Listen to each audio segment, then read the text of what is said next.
Hallelujah.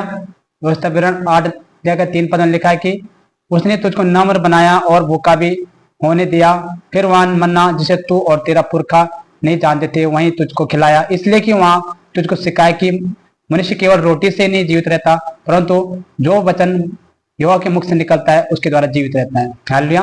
जब प्रभु का वचन हमारे जीवन आता है तो वो हमारे लिए एक मन का काम करता है, क्योंकि प्रभु वचन कहता है कि मनुष्य वचन के द्वारा जीवित रहता है, क्योंकि वचन सामर्थ्य लिखा है कि पवित्र आत्मा द्वारा फूक श्वास फूका वचन है। जब हम वचन पढ़ते हैं तो वचन के द्वारा हमारे जीवन में उजाला आता है, प्रभु का सामर्थ्य हमारे जीवन आता है।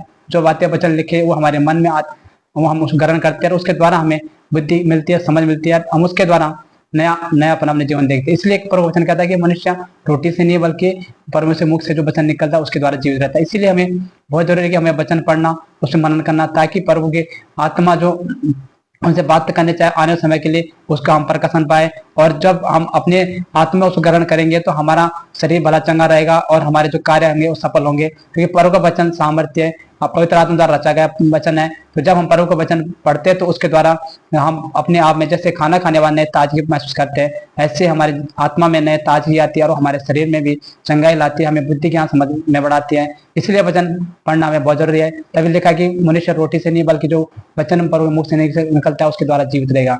जब हम नया नियम पढ़ते तो जब शैतान यीशु मसीह की परीक्षा करने आता है तो परमेश्वर के सामने, तो यीशु मसीह के सामने शैतान बोलता है कि इन पत्थरों को कहते रोटी बन जा, पर यीशु मसीह ने यही वचन बोला था कि मनुष्य रोटी पत्थर मनुष्य कहा कि मनुष्य रोटी से नहीं बल्कि जो वचन प्रभु के मुख से निकलता है उससे द्वारा जीवित रहेगा। तो शैतान ने उसके सामने से भागा, उसको और बात बहस नहीं की। इसी तरह जब शैतान का सामना वचन से करते हैं, जब हमें वचन का ज्ञान होता है तो शैतान हमारे जीवन में काम नहीं कर पाता, क्योंकि हमें पता है कि कौन सा वचन कहाँ लिखा है। चंगा के लिए जब वचन रिलीज करते हैं मैंने उससे तो प्रभु हमारे जीवन चंगा करता है। इसलिए हमें अपने आप को वचन के अधीन करना है, ताकि वचनों का ज्ञान हमें वचन का बातें में पता रहे। क्योंकि प्रभु वचन कहता है कि मनुष्य मेरे प्रजा वचन के ज्ञान न होने के कारण नाश होती है। तो हमें जब वचन के ज्ञान होते हैं तो हमारे अंदर नाशवान चीज खत्म होती है, हमारे जीवन में नयापन आता है, नया जीवन की उत्पत्ति होती है। इसीलिए वचन पे ध्यान करना और उसे मनन करना बहुत जरूरी है। और आप सबको आशीष दे। जय मसीह की। मैं प्रार्थना करता हूँ परमेश्वर जितने भाई बहन आज वचन सुने उनके जीवन में आपका वचन काम करे, उनके आत्मा का वचन करे काम करे। परमेश्वर में विश्वास करता परो, जैसे आपका वचन कहता है कि मनुष्य रोटी से नहीं पर जो आपके मुख से वचन निकलता है जीवित रहे। परमेश्वर में विश्वास करता परो, जो आत्मा मरे हुए जो शरीर में अभी प्रभु अपने जीवन को कमजोरी महसूस करते हैं, आपके वचन की तरफ मन लगाए और वचन पढ़ने के द्वारा नए ताजगी पाए परमेश्वर, नया सामर्थ्य पाए परमेश्वर। आपकी आत्मा ने सिखाए वचन पढ़ने के लिए, आपका आत्मा ने अगुवाई करे वचन पढ़ने के लिए, आपका आत्मा सिखाए परमेश्वर वचन की हर एक गुण बातें जो वचन में लिखी गई परमेश्वर की।